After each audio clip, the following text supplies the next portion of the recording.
Ons is vandag by dag 2 van ons campaign en ons kyk na Romeine 5 vers 6 tot 11. En ons sleutelvers vir die dag is Romeine 5 vers 8. Lees saam met my. Maar God bewys sy liefde vir ons hierin, dat Christus vir ons gesterf het, terwyl ons nog sondaars was. God het jou lief gehad, toe jy hom nie lief gehad het nie. Dit is die radikale aard van sy liefde. Dit is nie afhanklik van wat jy kan gee nie, maar van wat hy reeds gedoen het.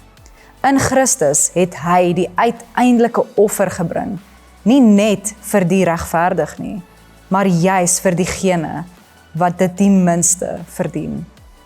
Hierdie liefde is die basis van jou insluiting in sy familie. Nie omdat jy reg was nie, maar omdat jy hom nodig gehad het. Dit beteken dat jy altyd kan weet, God is vir jou, ongeag jou foute of tekortkominge. In Christus is jy nie net genadiglik aanvaar nie, maar heeltemal geliefd, op die diepste vlak moontlik. Bid saam met my vanoggend. Here, dankie dat U ons so lief het en dat U ons aanvaar vir alles wie ons is en wat ons is, ten spyte van ons tekortkominge.